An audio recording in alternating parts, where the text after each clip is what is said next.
Bonjour à tous. Pour les... J'ai quelques instructions à vous donner pour les cours à venir, au moins jusqu'au mois de janvier. Comme vous le savez, vous êtes répartis en demi-groupes, ce qui fait que pendant quasiment 2 mois, vous aurez en présentiel la moitié des heures de cours que vous êtes censé avoir. Le fait est que dans ces conditions, même avec la meilleure volonté du monde, on aurait beaucoup de mal à voir tout ce que vous êtes censé voir cette année. Et ça signifie que vous seriez pénalisé très probablement l'année prochaine lors des épreuves finales. C'est la raison pour laquelle je me lance sur YouTube, n'est-ce pas? Euh, Et j'enregistre dès à présent ce cours. C'est pour ça que je parle un petit peu de manière voilà, télévisuelle, on va dire. Voilà, ce cours est enregistré en vidéo. Tous les jours, j'essaierai, ça va dépendre de la bande passante de ma box, j'essaierai d'uploader, comme on dit en bon français, ces vidéos sur YouTube. Et j'indiquerai directement le lien de la vidéo dans le cahier de texte sur Pronote. Euh, il faudrait que vous puissiez communiquer avec vos camarades de l'autre groupe. Je pense que vous avez des numéros de téléphone, des snaps, des contacts Facebook, vous les followez sur Twitter, enfin je ne sais pas, mais vous avez des moyens de communication démentiels pour les joindre, et puis ça fera tache d'huile. Mais en gros, il faut qu'ils regardent, et je pense que le proviseur a été clair là-dessus. Il faut que vous regardiez régulièrement Pronote, au moins 2 fois par jour, pour vous tenir au courant de ce qu'on fait en classe. Voilà. Sachant qu'il y aura toujours un décalage à peu près d'une journée pour les cours mis en ligne, puisque je rentre le soir, je upload et c'est sur YouTube le lendemain matin. Voilà. Alors, on va reprendre là où... Ah oui, deuxième information. Capitale, pour le coup, celle-ci. Apparemment, le ministère a renoncé aux épreuves terminales euh, en, en ce qui concerne la HLP. Je pense que ça concerne aussi d'autres matières en première. Donc, vous ne serez pas évalué dans les conditions prévues par les directives ministérielles, ce qui signifie qu'en gros, d'après ce que j'ai compris, hein, il est possible que j'ai mal compris, ce serait un contrôle continu strict. Okay.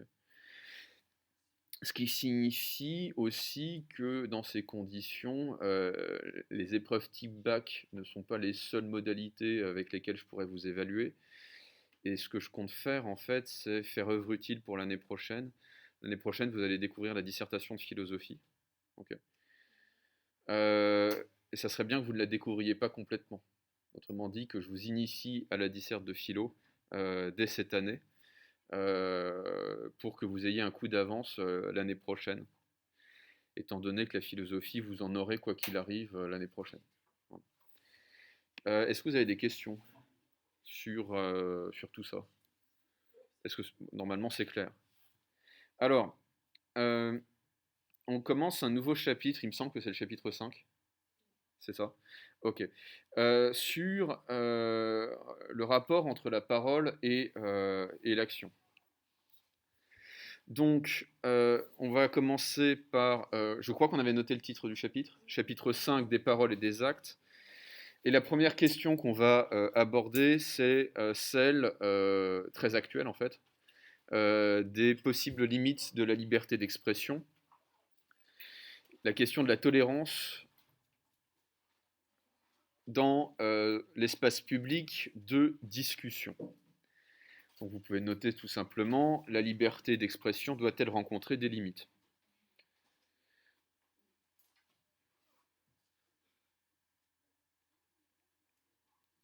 Alors, je reviens brièvement sur, euh, on va dire, une conclusion globale qu'on pourrait tirer de notre étude de Platon. heu, Platon est un philosophe qui affiche son mépris pour, la sophistique, pour la rhétorique et son dédain, en tout cas sa distance à l'égard des mythes. Il y a de nombreux textes de Platon qui, évidemment, dénoncent la sophistique comme une supercherie vaine et malhonnête. Et il y a de nombreux textes de Platon dans lesquels pardon, on considère que les mythes sont des histoires qu'on raconte aux enfants. Ça, nous l'avons vu. Mais lorsque Platon est confronté à la question de la violence politique, et en particulier quand le spectre de la mort de Socrate hante ces dialogues, il est obligé de penser un rapport entre le discours philosophique et l'opinion. Il est obligé de penser l'articulation de ce que les Grecs anciens appelaient le logos à la doxa. Le logos étant le discours philosophique, la doxa étant l'opinion commune.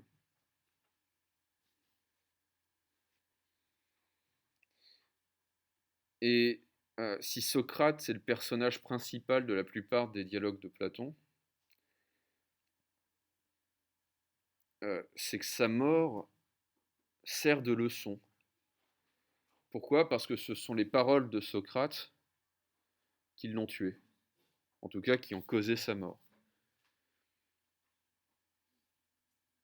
Et au fond, on pourrait dire que, et à mon avis ce n'est pas une exagération, on pourrait dire que ce que les psychanalystes appellent la scène primitive, c'est-à-dire le traumatisme fondamental qui va fonder l'identité d'une personne, la scène primitive de la philosophie, c'est précisément le rapport tragique entre la parole philosophique et la violence politique.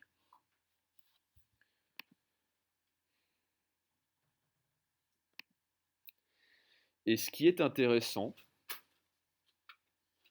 à remarquer, parce qu'il faut remarquer, c'est que la question de la liberté d'expression, elle n'est pas pensée explicitement dans l'Antiquité. La question de la liberté d'expression ne pose pas problème dans l'Antiquité.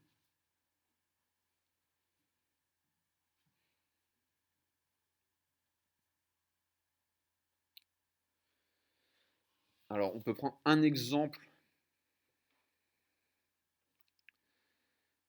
dans l'Antiquité grecque, Aristote,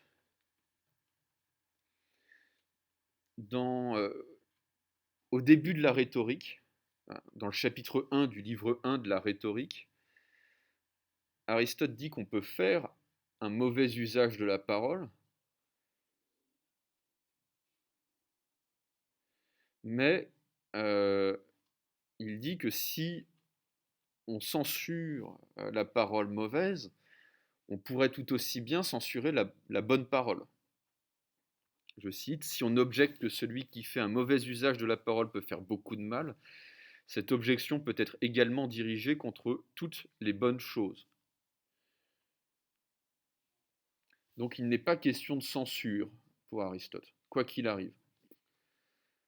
Il est inenvisageable de censurer la parole, qu'elle soit bonne ou évidemment, c'est ce qui est le plus important, mauvaise.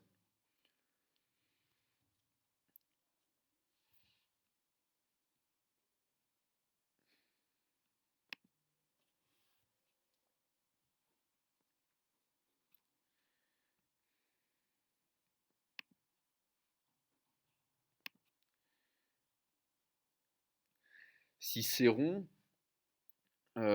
affirme que un mauvais usage de la parole est ce qui peut être est la chose qui peut être la plus nuisible à l'État, à Rome,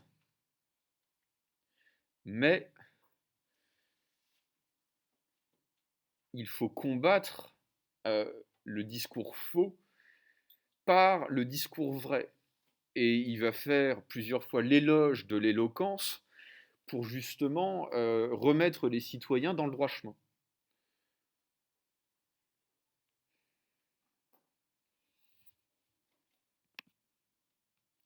Et alors, encore plus frappant, dans l'Antiquité tardive, à l'époque chrétienne, c'est-à-dire à l'époque où le christianisme est devenu la religion officielle de Rome, sous l'Empire. Donc, on pourrait s'attendre à ce qu'il y ait une intolérance religieuse très forte à l'égard de l'ancienne religion, à l'égard des religions ou des spiritualités venues d'Orient, à l'égard de ce que le christianisme appelle l'hérésie, c'est-à-dire des conceptions biaisées de ce que doit être le christianisme et les évangiles. Et vous allez avoir un grand nombre d'auteurs qu'on va appeler des pères de l'Église qui vont petit à petit, par des textes, former le dogme religieux. Et le plus célèbre d'entre eux à l'époque, c'est saint Augustin. Et donc on pourrait s'attendre à ce que saint Augustin dise qu'il faut censurer les hérétiques, qu'il faut censurer les païens. Quand je dis censurer, c'est pourquoi pas allumer un petit bûcher de temps en temps. Or, saint Augustin, non seulement ne va pas prôner la censure, mais il va prôner l'autocensure. C'est-à-dire qu'il va expliquer que face à des discours impies ou païens, le chrétien doit se taire. Parce que Dieu n'a pas besoin qu'on le défende par la parole des évangiles suffit amplement. Alors, petit extrait, c'est tiré d'un de ses principaux ouvrages. En gros, il y a deux grands ouvrages de saint Augustin. Il y a les Confessions et la Cité de Dieu. Et dans la Cité de Dieu, au livre 2, chapitre 1, je cite, saint Augustin écrit « Si l'esprit faible de l'homme, au lieu de résister hardiment aux vérités les plus claires, voulait se soumettre aux enseignements d'une saine doctrine, jusqu'à ce que, par sa foi et son humilité, il obtint de Dieu la grâce nécessaire pour le guérir, ceux qui jugent sainement et s'expliquent avec facilité n'auraient pas le besoin de longs discours pour réfuter l'erreur. Mais parce que cette maladie et cette extravagance est la plus grande aujourd'hui que jamais, et que les hommes, par un excès d'aveuglement ou d'opiniâtreté, soutiennent les positions les plus déraisonnables, comme si c'était la raison et la vérité même, on est souvent obligé, quoiqu'on y ait satisfait pleinement, et autant qu'un homme le doit attendre d'un autre, de s'étendre beaucoup sur des choses fort claires. Et néanmoins, si nous voulions toujours répondre à ceux qui nous répondent, quand finiraient nos contestations?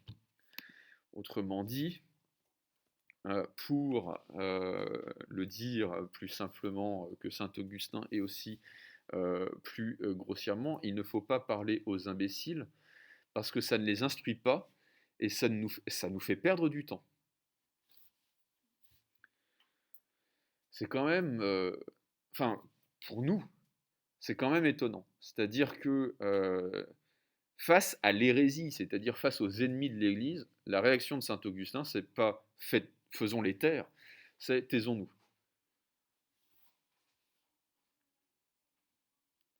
Et clairement, on pourrait dire que l'époque de l'Antiquité, que ce soit en Grèce ou à Rome, ne voit pas la liberté d'expression comme un problème. Quand la liberté d'expression commence-t-elle à être posée comme problème? Est-ce que vous avez une idée de cela? Quand est-ce que on commence à se demander s'il ne faudrait pas censurer certains discours, emprisonner les gens pour certains discours, etc., etc. Oui. Bah, ça atteint toujours les gens négativement, si vous voulez. Le but de la liberté d'expression, c'est précisément que ça puisse atteindre négativement des gens. Donc ça, si vous voulez, ça a toujours été le cas. Oui. Alors, pas exactement, puisque sous l'Empire, si vous voulez, c'est le princeps, c'est-à-dire l'empereur, qui concentre l'essentiel des pouvoirs. Le Sénat n'est plus que l'ombre de lui-même. Il y a une époque relativement récente, hein, dans l'histoire de l'Europe, dans l'histoire de l'Occident, en particulier dans l'histoire de France, où il va y avoir deux discours concurrents et une guerre.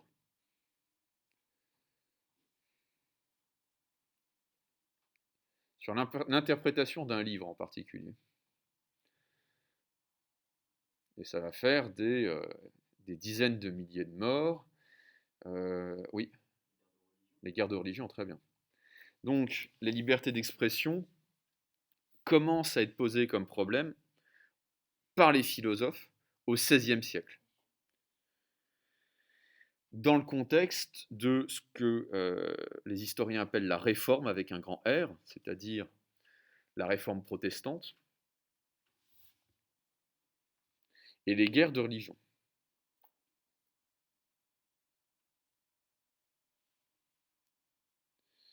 Alors, le modèle et le concept qui vont permettre de penser euh, la coexistence de plusieurs discours concurrents et opposés. C'est le concept de tolérance. Et on va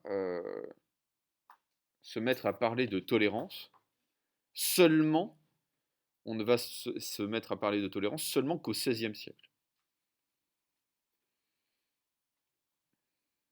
Alors, est-ce que vous avez eu un cours d'histoire sur le protestantisme, sur les guerres de religion? Normalement, vous êtes censé l'avoir vu au minimum en 6e, 5e. Vous avez normalement en EMC des cours d'histoire des religions. Vous ne faites pas du tout ça en histoire? Ça fait longtemps? Alors, petit rappel, la religion réformée part d'une région d'Allemagne qui s'appelle la Saxe. Ça vient d'un moine augustin qui s'appelle Martin Luther. Et c'est un mouvement qui émerge à partir de 1517. Et c'est d'une certaine manière, en tout cas on peut l'interpréter comme ça, un fondamentalisme, puisqu'il s'agit de revenir à une lecture directe des évangiles et à la pureté de la foi chrétienne face à une papauté de plus en plus corrompue. C'est en particulier le système des indulgences que critique Luther. Les indulgences consistaient à donner de l'argent à l'Église en échange de la rémission et l'absolution de ses péchés. Donc en gros, on pouvait pécher autant qu'on voulait quand on était riche. Il suffisait de virer des fonds à l'Église et tout était pardonné.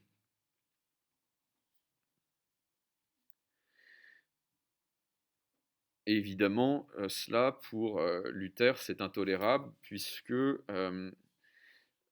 ça détourne les pécheurs du vrai chemin de la foi. Et Luther va publier ce qu'on appelle des placards, c'est-à-dire en gros des affiches qui dénoncent le système des indulgences.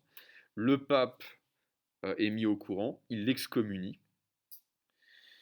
Et la religion protestante prend de l'essor d'abord dans le Saint-Empire germanique, donc en gros en Allemagne, ce qu'on pourrait appeler les Pays-Bas, ce qu'on appelait à l'époque les Provinces-Unies, en Suisse et en France. Et ce qui est intéressant, c'est que le protestantisme va servir de pivot et de matrice plutôt à des révoltes sociales qui vont traverser l'Europe. En particulier, certains paysans vont se convertir au protestantisme pour protester contre la fiscalité que leur impose l'Église. Certains nobles et certains bourgeois vont en faire de même, ce qui fait que le protestantisme va traverser un petit peu toutes les couches de la société. Et ça va finir par exprimer une hostilité générale à l'égard de l'Église. Et en fait, à l'exception, je crois, de l'Italie et de l'Espagne, toute l'Europe occidentale va être concernée par les guerres de religion. Puisqu'en fait, ça va s'étendre sur un siècle, quasiment, avec des interruptions, mais ça va être une guerre de 100 ans, en fait. Un phénomène qu'on a du mal à s'imaginer aujourd'hui.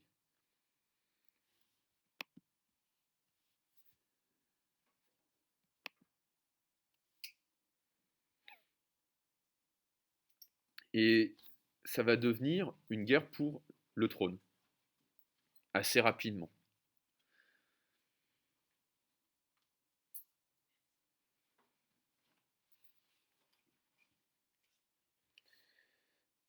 Alors, vous allez avoir de grandes familles nobles qui vont rejoindre le camp protestant, le camp huguenot, comme on dit. Par exemple, les Montmorency ou les Bourbons. La famille des Bourbons, ça va donner des rois de France. Lesquels?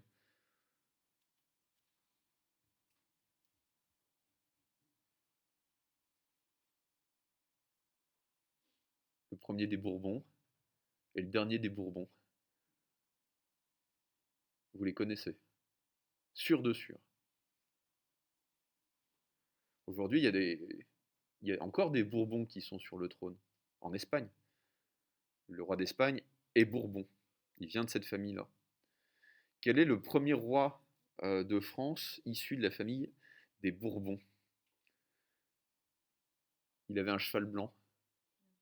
Hein? Ah non, ce n'est pas Napoléon, non. Henri IV. Henri IV, Louis XIII, Louis XIV, Louis XV, Louis XVI. Quand même, quand même.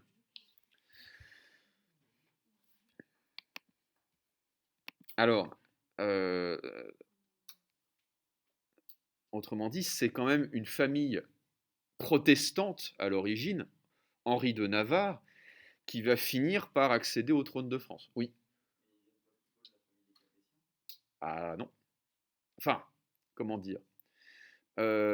C'est une branche cadette, les Bourbons, mais ce n'est plus la même souche.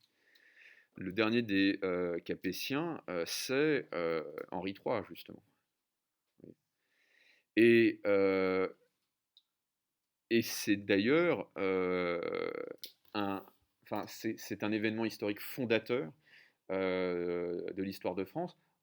Henri de Navarre devient Henri IV à partir du moment où il se convertit au catholicisme. Il va avoir cette formule célèbre Paris, c'est-à-dire en gros le trône de France. Paris vaut bien une messe. Ça veut dire qu'en gros, bon, s'il faut que je sois catholique pour devenir roi de France, eh bien je serai catholique. Et donc du côté catholique, vous avez la famille de Lorraine et la famille de Guise.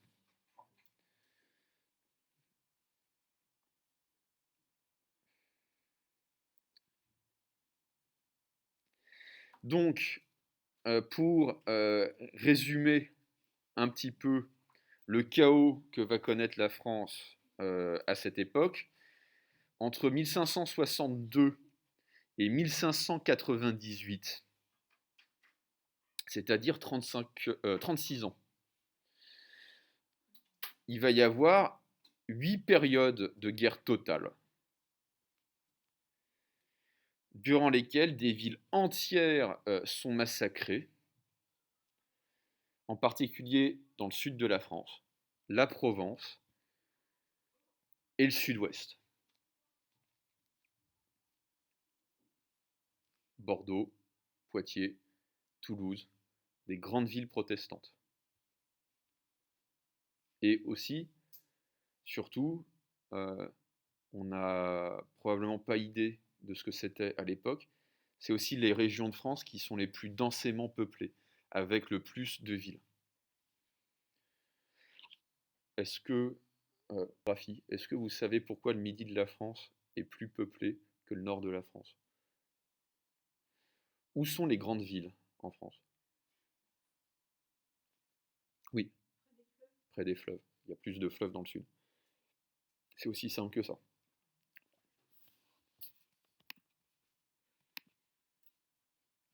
Bien vu.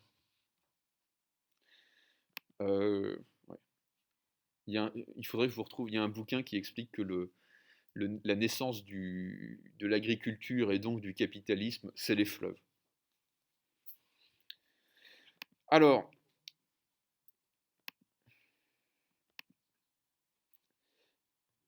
on va voir émerger un mot dans la littérature du XVIe siècle, qui était d'abord réservé à la chasse et qui va prendre un tout autre sens dans ce contexte, c'est le mot massacre. On va voir émerger un mot qui change complètement de sens. Est-ce que vous savez ce que c'est qu'un massacre à l'origine? Qu'est-ce qu'on appelle un massacre? Ça a encore ce sens, mais c'est un sens qui a quasiment disparu aujourd'hui, alors que c'était le sens principal de ce mot, et même le sens unique de ce mot, si j'ose dire, avant le XVIe siècle. Il y a un mot qui va totalement changer. Ce mot, le massacre, va complètement changer de sens. Qu'est-ce que c'est qu'un massacre à l'origine? Personne ne sait? C'est un trophée de chasse. Un massacre, c'est un trophée de chasse. Par exemple, les bois d'un cerf, c'est un massacre. La tête d'un sanglier empaillé, c'est un massacre. Et ça va devenir ce que c'est aujourd'hui, c'est-à-dire l'extermination d'une foule, voire d'une ville entière.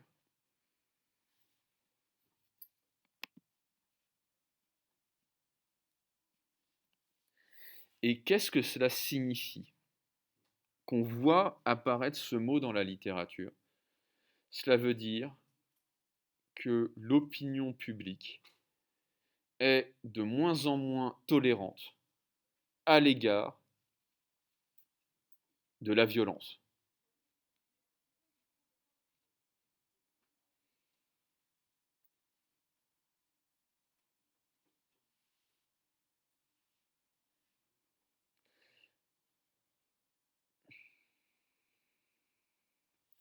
Autrement dit, avant le XVIe siècle, euh, on avait une littérature qui mettait en scène des exactions, par exemple des villes entières passées au fil de l'épée. L'Énéide, c'est-à-dire l'épopée qui raconte la fondation de Rome et qui commence à Troie, raconte le sac de Troie. Il y a des civils qui sont exécutés par paquets de 100, de 1000, mais on ne parle pas de massacre. Okay.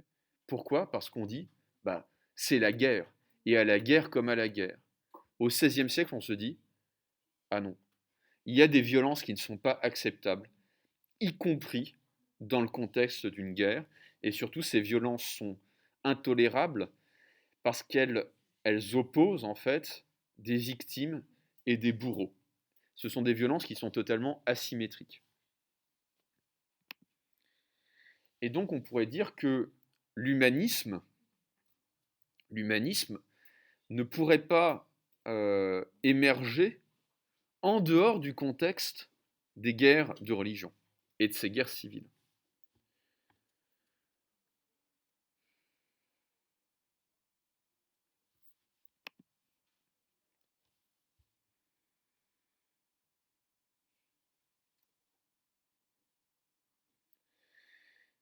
Et donc, on va voir apparaître un certain nombre de philosophes, dont le plus célèbre est Montaigne. Est-ce que vous avez déjà lu du Montaigne? L'essai sur les cannibales? Jamais. Qui a lu du Montaigne ici? Vous? Vous? Ok. Alors, Montaigne, c'est un écrivain qui va écrire les essais, qui va surtout être, enfin surtout pour nous, qui va être le maire de Bordeaux entre 1581 et 1585. C'est une ville où il y a énormément de protestants. Lui est un catholique et il va être absolument horrifié par les violences entre catholiques et protestants. Et sa formation philosophique, c'est le scepticisme. Et ça va le conduire à affirmer l'incertitude de toute opinion. Il considère, d'une certaine manière comme Platon, que toutes les opinions sont incertaines et que par conséquent, il ne faut pas s'entretuer pour des questions d'opinion.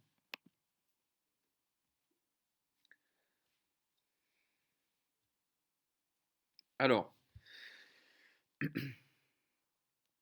retour au vif du sujet, à savoir la tolérance. Qu'est-ce que la tolérance?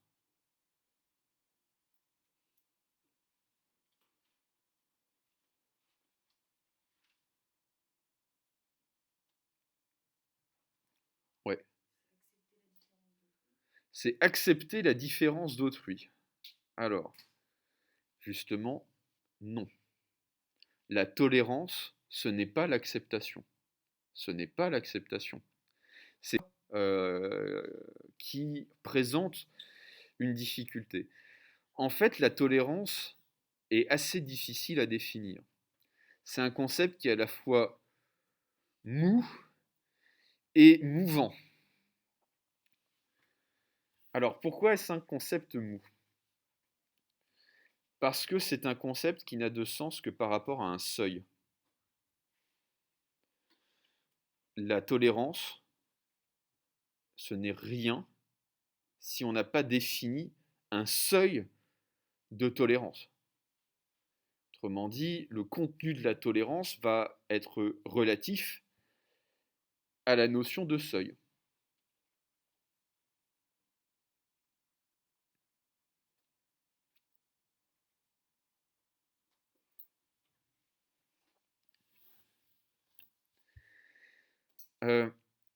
Au-delà d'un certain seuil, aucune société ne peut être tolérante.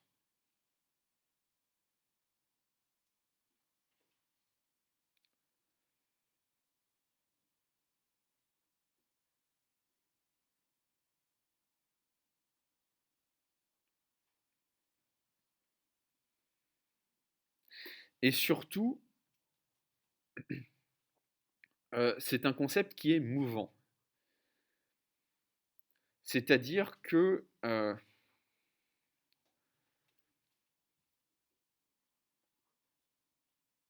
c'est un petit peu le contraire de la notion du vivre ensemble.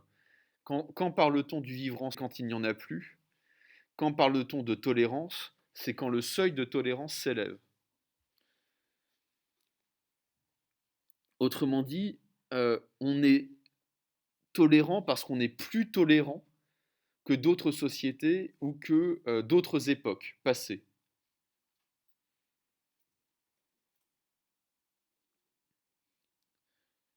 peut prendre un exemple.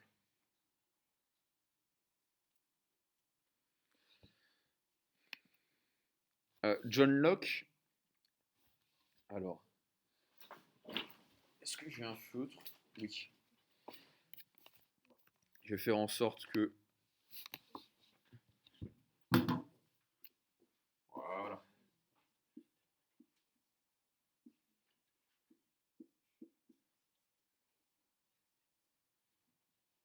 Sublime. Donc, John Locke va écrire une lettre en 1689, qui est en réalité un assez long texte, qui s'appelle la lettre sur la tolérance.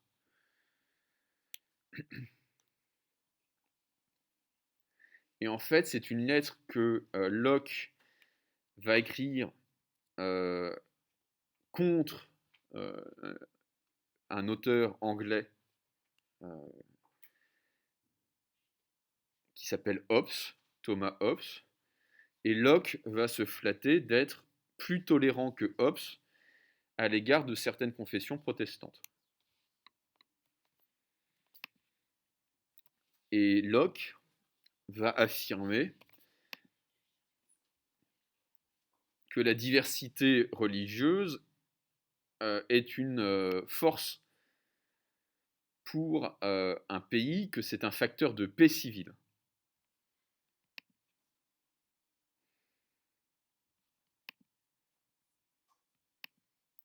Et il utilise un argument qui est un argument de bon sens. Quand on impose par la force une religion unique, eh bien c'est atroce sur le court terme, et c'est inefficace sur le long terme, parce que les seules conversions sont les conversions sincères. Mais ce qui est intéressant, c'est de noter que la tolérance de Locke rencontre un seuil, et pas des moindres. En fait, la tolérance de Locke rencontre 3 limites. Locke ne peut pas tolérer les catholiques. Pourquoi les catholiques, me direz-vous? Parce que cela pose un problème de souveraineté politique. Les catholiques ont 2 chefs, le roi du pays où ils vivent et le pape. Que se passe-t-il si, comme l'Angleterre, entre en guerre avec un pays catholique comme la France, et qu'on demande à un catholique anglais de combattre des catholiques français? Il y a un problème de loyauté évident qui va se poser. Locke ne peut pas saquer non plus les athées, pour des raisons éthiques. Locke considère que les athées n'ont pas de morale. Je lis cet extrait de la lettre sur la tolérance. Enfin, ceux qui nient l'existence d'un Dieu ne doivent pas être tolérés, parce que les promesses, les contrats, les serments et la bonne foi, qui sont les principaux liens de la société civile, n'engagent point les athées à tenir leurs paroles, et que si l'on bannit du monde la croyance d'une divinité, on ne peut qu'introduire aussitôt le désordre et la confusion générale. D'ailleurs, ceux qui professent l'athéisme n'ont aucun droit à la tolérance sur le chapitre de la religion, puisque leur système les renverse toutes. Autrement dit, Locke considère que les athées n'ont pas de parole, et qu'en plus, puisqu'ils s'exemptent de toute religion, eux sont intolérants à l'égard de toutes les religions. C'est probablement deux arguments qui sont assez faibles. Et troisième seuil de la tolérance, évidemment, l'islam. Locke affirme que le simple fait de se poser la question serait ridicule.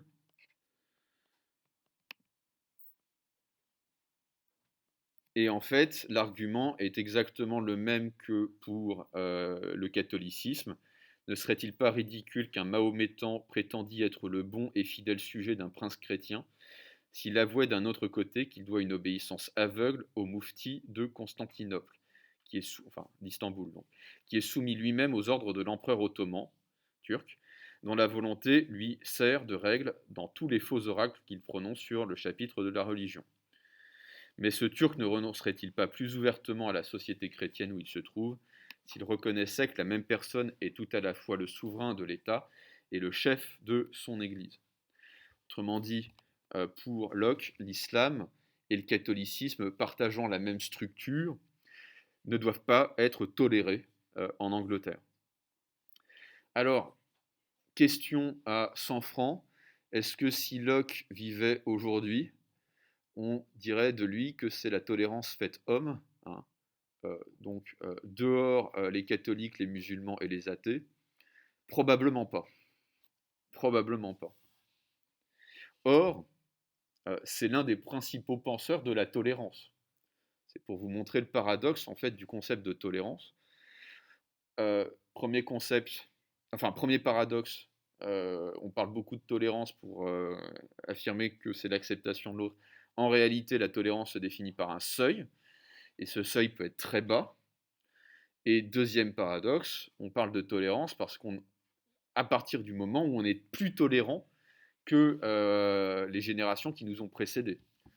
Or, ça ne veut pas dire qu'on est tolérant en soi, et les tolérants du XVIIIe siècle nous apparaîtraient aujourd'hui comme fortement intolérants.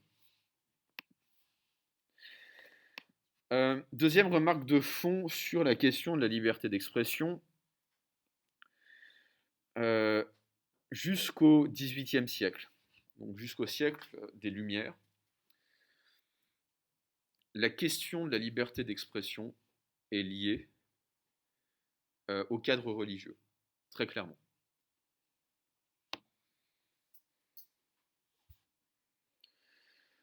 Autrement dit, la question est toujours de savoir si le discours politique ou scientifique d'ailleurs peut être toléré par rapport au dogme religieux.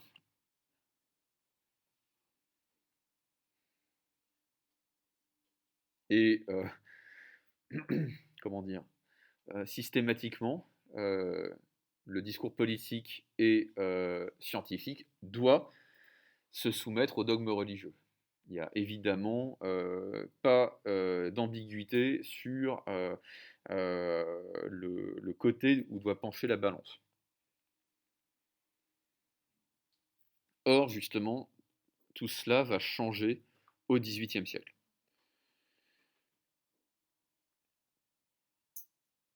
C'est ce que on va appeler en allemand, qui fait allemand ici? Personne ne pourra juger mon accent, c'est très bien. C'est ce que les Allemands appellent leur Klärung.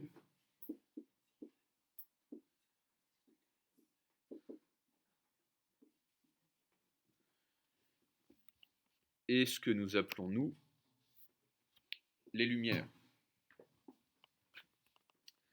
Donc c'est ce que les Allemands appellent l'Aufklärung et ce que nous appelons, nous, les Lumières.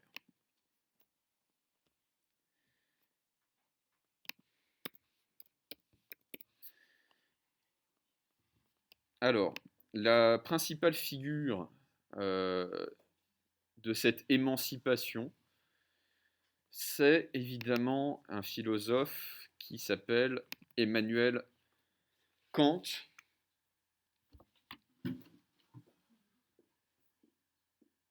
Kant, comme disent les Allemands. Emmanuel Kant.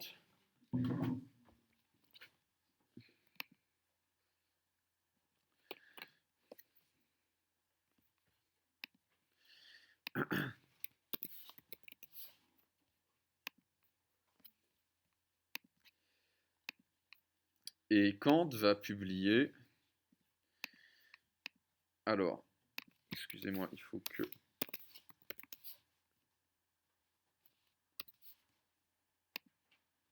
je je retrouve le texte, voilà. Il va publier en 1787 un bref essai qui s'intitule Réponse à la question qu'est-ce que les Lumières? Ou simplement qu'est-ce que les Lumières?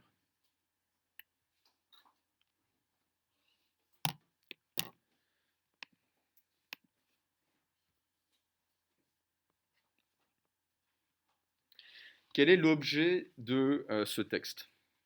Qu'est-ce que les Lumières? 1787. L'objet de ce texte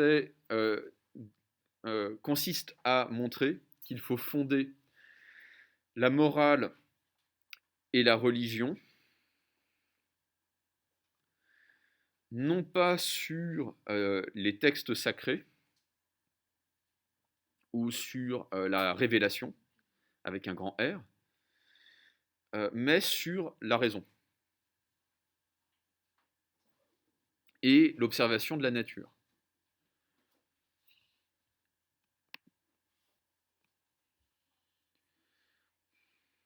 Donc avant, le dogme religieux devait se conformer, pardon, la raison devait se conformer au dogme religieux, et maintenant c'est le contraire.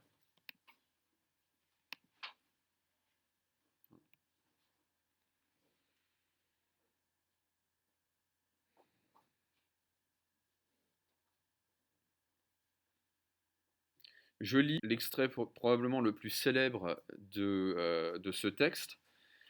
Les Lumières sont ce qui fait sortir l'homme de la minorité qu'il doit s'imputer à lui-même. La minorité consiste dans l'incapacité où il est de se servir de son dirigé par autrui. Il doit s'imputer à lui-même cette minorité, quand elle n'a pas pour cause le manque d'intelligence, mais l'absence de la résolution et du courage nécessaires pour user de son esprit sans être guidé par un autre. Sapere aude, en latin, est le courage de te servir de ta raison, est le courage de te servir de ta propre intelligence. Voilà donc la devise des Lumières. Alors, les Lumières, donc, si on devait résumer ce courant philosophique, les Lumières prônent l'autonomie de la raison par rapport aux préjugés et aux dogmes religieux.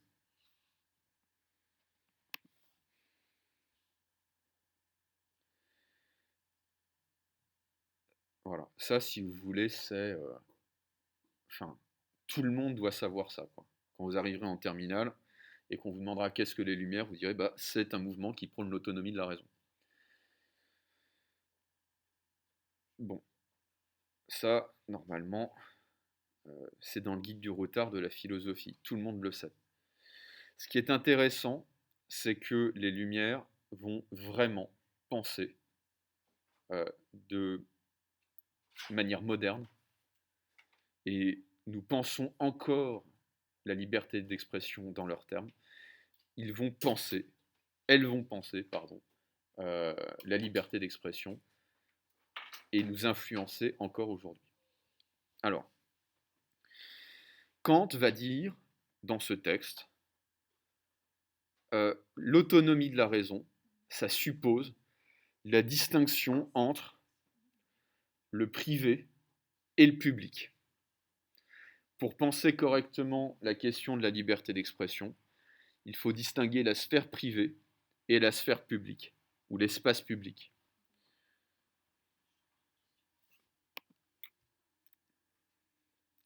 Et Kant va prendre l'exemple d'un prêtre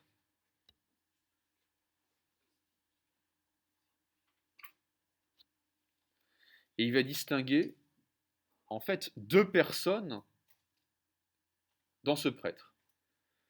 Il y a l'individu, l'être humain, la personne privée, dont la raison est autonome,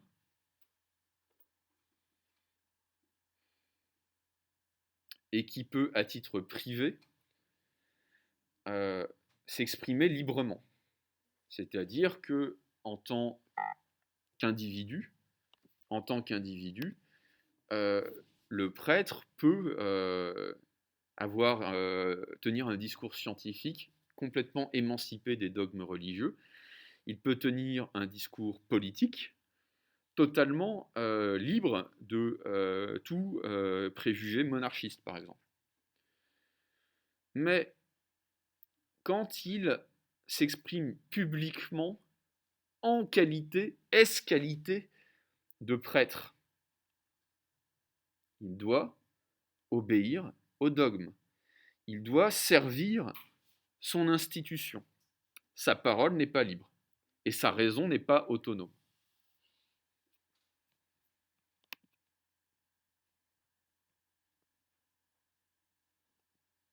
On peut, d'une certaine manière, rattacher ça au devoir de réserve de certains fonctionnaires en France.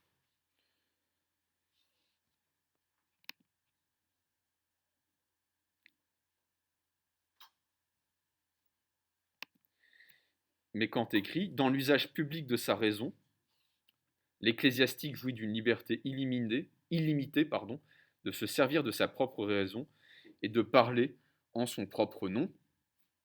Mais quand il parle au nom de l'institution, sa parole n'est pas libre.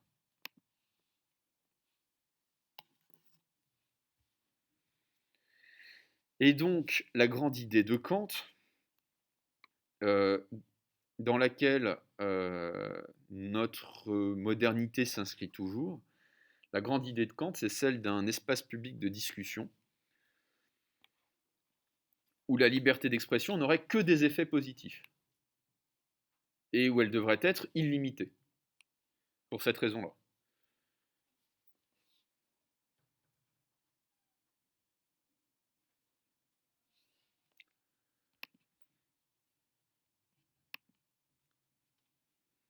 Alors je vais m'arrêter. Est-ce que vous avez des questions sur ce qu'on a vu? C'était vraiment une sorte de cours d'histoire en fait de l'Antiquité jusqu'au XVIIIe siècle, euh, avec le passage en fait du modèle de la tolérance à un autre modèle qui est celui libéral de la liberté d'expression illimitée. Oui, y aller. Alors, il y a la famille de Lorraine et surtout, il y a la famille des Guise, le duc de Guise. Voilà. Je vous en prie.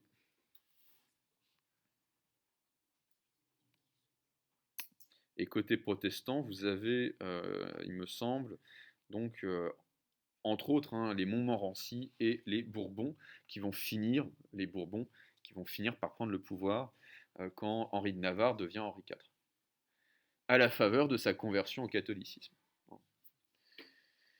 Eh bien, j'en ai terminé. Euh, on se voit demain. C'est toujours le même groupe? Ok, parfait. Eh bien, je vous dis à demain.